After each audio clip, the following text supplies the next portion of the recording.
असं आहे की महाराष्ट्रातील शेतकरी आज अतिशय अडचणीत आहे। विधानसभेच्या निवडणुकीच्या वेळेस आता जे मुख्यमंत्री आहेत देवेंद्र फडणवीस यांनी त्यावेळेस महाराष्ट्रातील शेतकऱ्यांना आश्वासन दिलं होतं की भारतीय जनता पार्टीचं सरकार महाराष्ट्रामध्ये आल्यानंतर आम्ही शेतकऱ्यांचा 7-12 कोरा करू, 7-12 कोरा करू, 7-12 कोरा करू असं ठासून त्यांनी सांगितलं होतं। आता तेच देवेंद्र फडणवीस महाराष्ट्राचे मुख्यमंत्री झालेत, आज मुख्यमंत्री आहेत।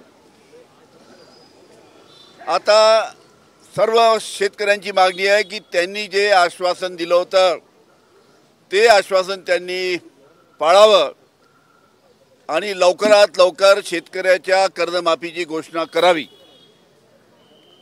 त्याचबरोबर जे पॅकेज जाहीर करण्यात आलेलं आहे राज्य शासनाच्या माध्यमातून 32,000 कोटीचं फसवं पॅकेज जाहीर करण्यात आलेलं आहे।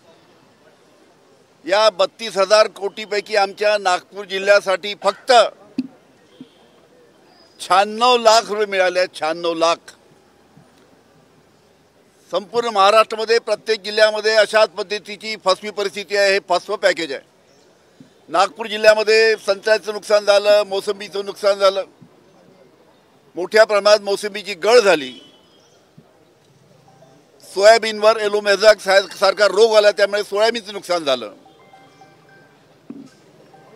आणि इतकं मोठं नुकसान झालं असताना फक्त 96 लाख रुपये या जिल्ह्याचे देवेंद्र फडणवीस या गावचे आहेत, या नागपूर जिल्ह्याचे आहेत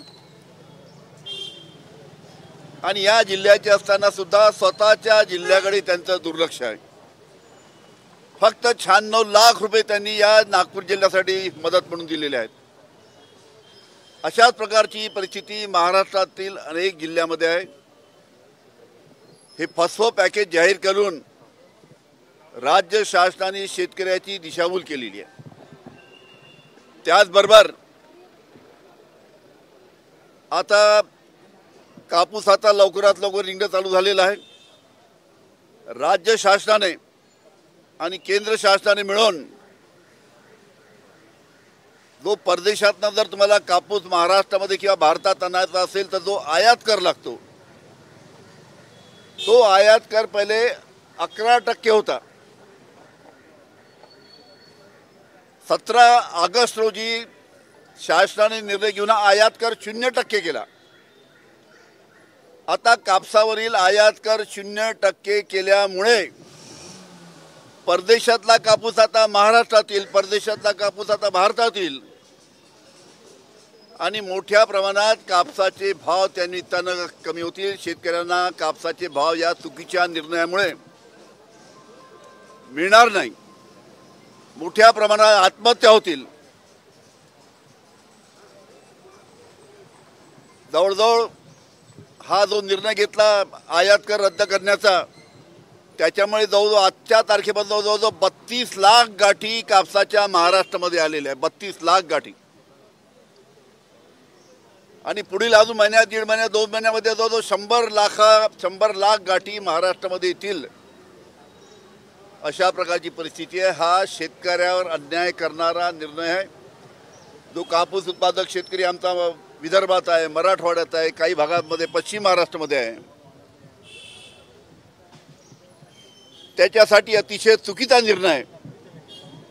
त्याच्यामुळे हा कापूस आयात कर जो आहे त्यांनी रद्द केलेला तो निर्णय शासनाने रद्द करून कापसाला चांगले भाव दिले पाहिजे ही आमची मागणी आहे।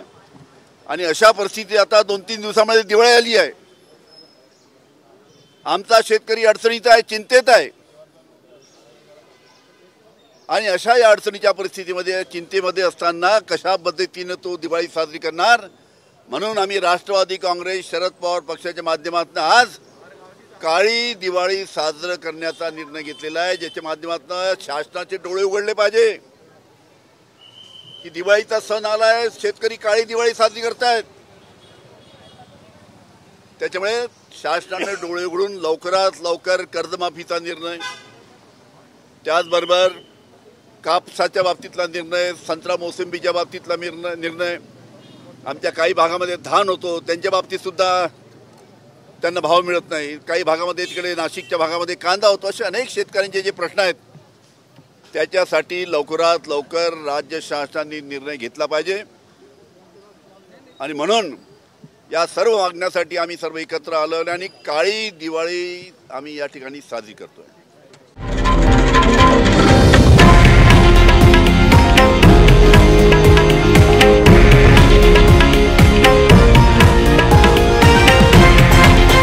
हे आहे देशातील नंबर 1 न्यूज नेटवर्क आणि आपण पाहत आहात TV9 मराठी, एकमेव.